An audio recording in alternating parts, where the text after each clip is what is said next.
DJ Akademiks gets a little, loose on his Twitch streams and on Spotify. He's drinking and he was talking about, old rappers and rappers who were here from the beginning of the hip hop game, really don't have the lifestyle that seems to justify all the respect that they're entitled to. So your thoughts on all of that, and then we can go into some of the responses by other rappers, in the game. For sure.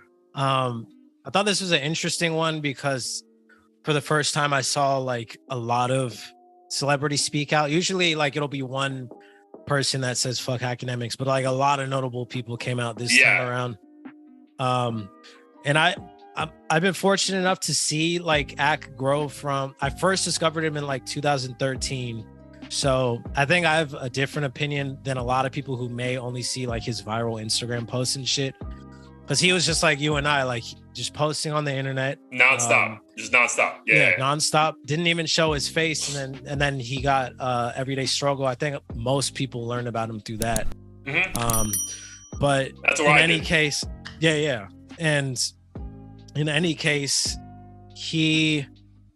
I think I was kind of annoyed by the clip itself and sided with LL Cool J. But after seeing the Breakfast Club interview, I did understand that it was kind of taken out of context because he has that like jokester kind of personality on Twitch. But it's like dry humor. Yeah, so it's dry humor. I feel like if you don't see someone else laugh, you just feel like that's a wild fucking take. You know what I mean? Right. Yeah. And most people obviously took it that way, as they do most things. They see a bite-sized clip for 10 seconds and then all of a sudden they want to cancel that person. But the reason why I still resonated with what LL Cool J said is because most people within hip hop, whether or not it's Akademiks, do kind of have this attitude of if you're not relevant today and sitting on millions and flaunting all this shit, you're trash. We don't want to see you anymore. Like you're done, blah, blah, blah. And they'll even do this to rappers that were hot like 6 months ago. Yo, facts. Think about fucking, it's not 6 months ago, but think about, dude, 5 years ago when Chance the Rapper wins 3 Grammys, and then this year alone, he's defending himself on the Breakfast Club saying, how the fuck am I washed? You know what I mean? Right. Like, and perspective is, bro, like, you don't have a hit single and we don't think you're that rich, so you suck. You know what I mean? Right. So, yeah, long story short, I don't necessarily have an issue with what Akademiks said because I know it was mostly a joke. However, I think a lot of people actually do think that way within hip hop. Granted, a lot of these quote unquote dusty old guys do tend to have like the wrong approach when it comes to educating the new school guys. Like they'll just talk shit and dip, or they'll be like, you guys do drugs, we sold drugs, as if that's like an honorable fucking thing to even add to the conversation. So I get like how Ak is kind of poking fun at those kinds of guys, and he didn't specify anyone specifically. So then the LL Cool J's and whoever else are coming to the defense of the old school in general. But in any case, I think this all just showcased some of the more toxic elements of the culture and like how people perceive everyone within it. Yeah, no, for sure. And I think it's so we can just talk about the comments that LL did in response. You know what I mean? So like one thing that resonated with me, dude, is like another thing that only hip hop fans do, right? Or even people, artists and whoever in hip hop. It's really like perception is everything and the only thing, right? Because like when he was talking about like no one's talking about, Coltrane and Elvis Presley and like Michael Jackson. Like no one's talking about what their bank account says right now. They're just talking about, dude, that was a tremendous artist that had a moment in time that dominated music and paved the way for other artists to try new things, right? Because I would say this, I don't think these artists get like the LL Cool J's, the Rakims, get enough credit for what they paved the way to be, right? It's almost like in the NBA, right? Like, dude, I think certain like Hall of Famers, their biggest contracts were what the 5th guy on the bench in the NBA makes now and doesn't play at all. You know what I mean? But those guys paved the way for you to be eating the way you want to be eating and getting obscene amount of money. So I feel like from that aspect, I'm like, bro, yeah, like I agree.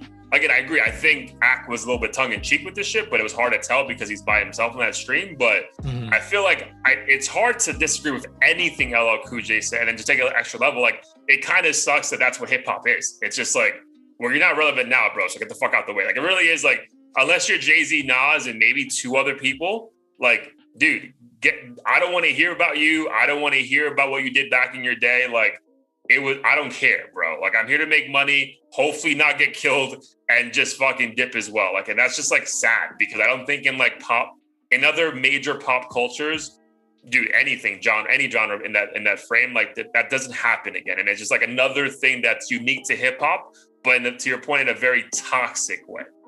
Yeah, 100%. And I feel like part of the reason is because hip hop is basically pop now. It's so mainstream, so oversaturated, literally like a new hot rapper every other 2 weeks.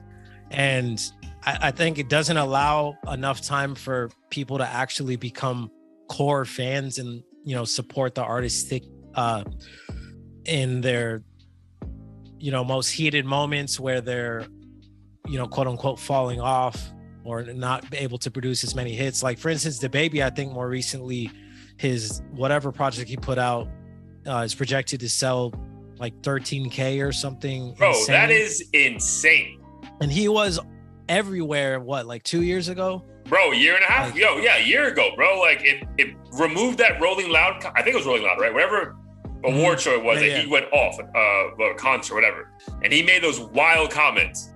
Bro, This dude had the #1 song in the world with Dua Lipa.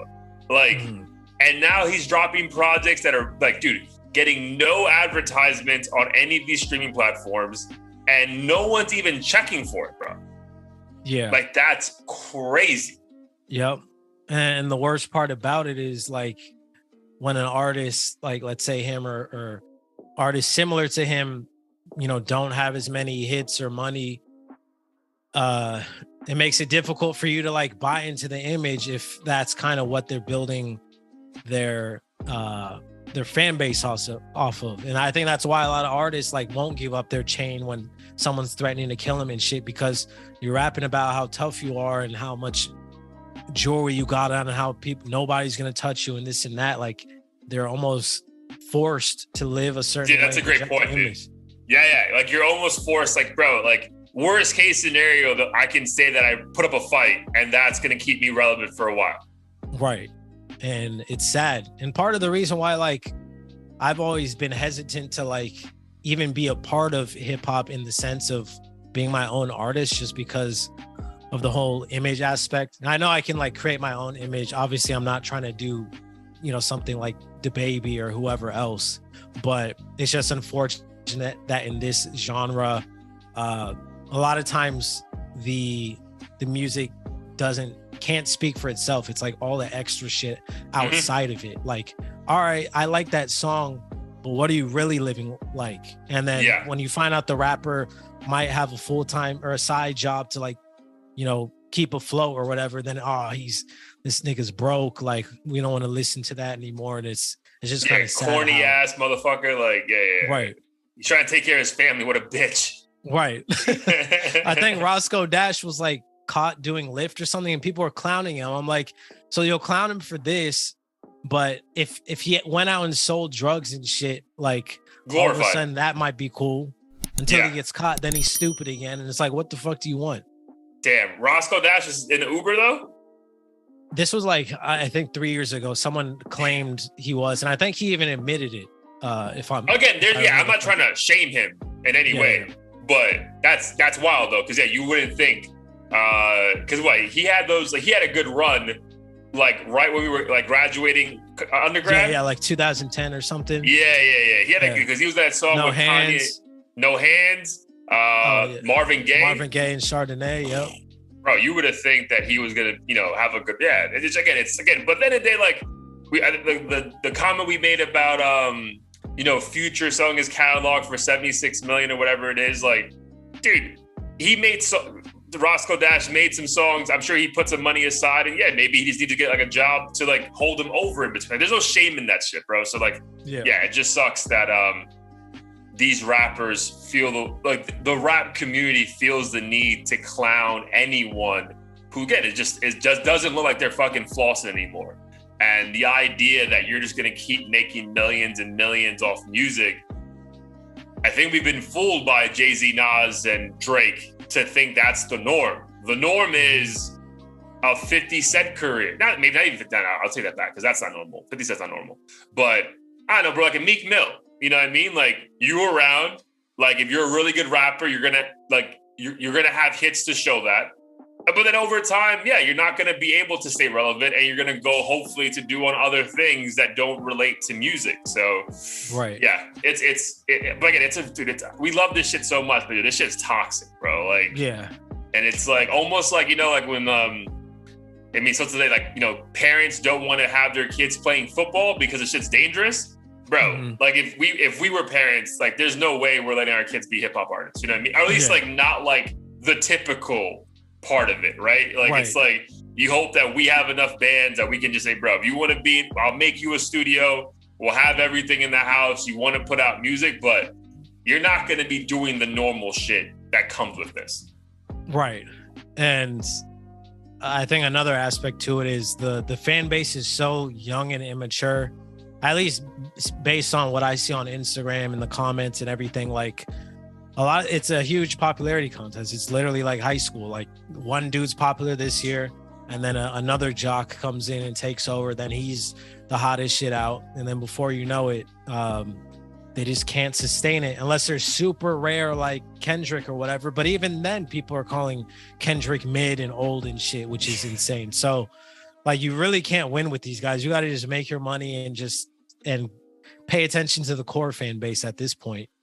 Right, which is why artists like Russ are so good to have that example for like artists like you. For like, it's just like, yo, like, I'm gonna find a few thousand fans that just fuck with me.